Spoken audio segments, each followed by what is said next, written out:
السلام علیکم ناظرین، کرولوس عثمان سیریز کی ایپیسوڈ نمبر 120 کے پارٹ نمبر 2 میں خوش آمدید۔ ناظرین، اکتم قبیلے میں بینگی خاتون اور اس کی بیٹی الچیچک خاتون کے درمیان بحث ہو رہی ہوتی ہے۔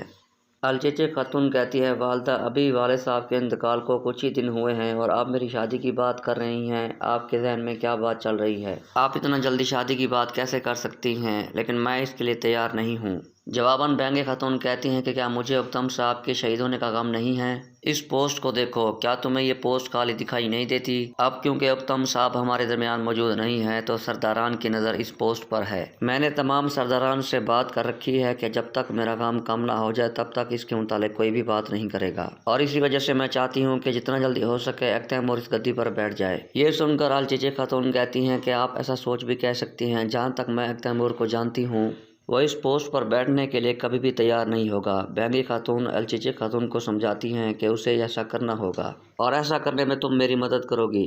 الچیچک خاتون کہتی ہے کہ میں ایسا کچھ بھی نہیں کر سکتی، کیونکہ ایکتیمور کی تمام رائے واضح ہے۔ وہ یعنی شہر کا بہت اچھا سپاہی ہے اور وہاں کا ایلچی بھی ہے اور وہاں پر موجود تمام چیزوں کو دیکھتا ہے۔ وہ کبھی بھی اس پوسٹ کے لیے تیار نہیں ہوگا۔ جواباً بینگی خاتون کہتی ہیں کہ تمہیں معلوم نہیں کہ تمہیں ایکتیمور کتنی زیادہ اہمیت دیتا ہے، اس لیے میں چاہوں گی کہ تم اپنے اس فرض کو ادا کرو اور ایکتیمور کو اس پوسٹ کے لیے رضامند کرو، کیونکہ ایکتیمور کا اس پوسٹ پر بیٹھنا اس لیے ضروری ہے کیونکہ اکتم بے نے اس قبیلے کا بہت اچھے سے خیال رکھا ہوا تھا، اور ان کے بعد اگر کوئی اس عہدے کے قابل ہے تو وہ صرف ایکتیمور ہے۔ اس کے بعد اگلے سین میں دکھایا جاتا ہے کہ یعنی شہر میں سرداری کمرے میں یہی بحث جاری ہوتی ہے، اور عائشہ خاتون کو جب بالا خاتون یہ بتاتی ہیں کہ بینگی خاتون ایکتیمور کو سردار بنانا چاہتی ہیں، بالا خاتون کی یہ بات سن کر عائشہ خاتون حیران ہو جاتی ہیں اور کہتی ہیں کہ میں ایسا ہرگز نہیں ہونے دوں گی، کیونکہ بینگی خاتون ایکتیمور کو اس پوسٹ پر بٹھا کر اپنے مقاصد حاصل کرنا چاہے گی اور اسے جو چاہے کروا سکتی ہے، یعنی کہ میرے بیٹے کو اپنی انگلیوں پر نچا سکتی ہے،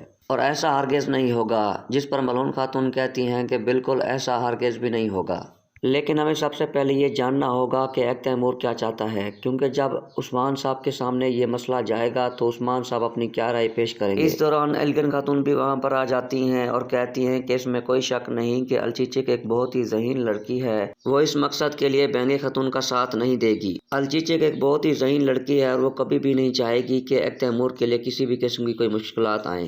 وہاں پر موجود تمام خواتین ایسا ہی سوچتی ہیں اور کہتی ہیں کہ ممکن ہے کہ ایسا ہی ہو، لیکن یہ تمام تر باتیں وقت آنے پر ہی معلوم ہوں گی۔ اس کے بعد جنگل کا سین دکھائی دیتا ہے، جہاں پر عثمان صاحب اور ان کے ساتھیوں نے منگولوں کو واصل جہنم کر چکے ہوتے ہیں۔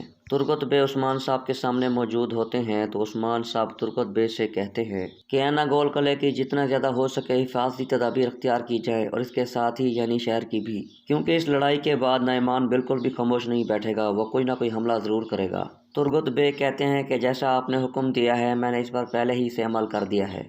اینا گول کے ارد گرد تمام حفاظتی تدابیر مکمل پہلے سے ہی ہیں۔ اس کے بعد عثمان صاحب کہتے ہیں کہ ان تمام منگولوں کی لاشیں ان کے کمانڈر نعمان کی طرف بھیج دو، کہ ہمارے ساتھ جو بھی لڑائی کرتا ہے یا ہماری سرزمین پر جو بھی حملہ کرے گا اس کا یہی انجام ہوگا۔ تو ناظرین، آج کی ویڈیو میں بس اتنا ہی۔ نیکسٹ ویڈیو میں ہم بات کریں گے الغر خاتون کی والدہ کے بارے میں، جو کہ آتے ہی زہر کتائی کے سر میں ڈنڈا مارتی ہے۔ ویڈیو پسند آنے کی صورت میں ویڈیو کو لائک اور چینل کو سبسکرائب کر دیجیے۔ شکریہ۔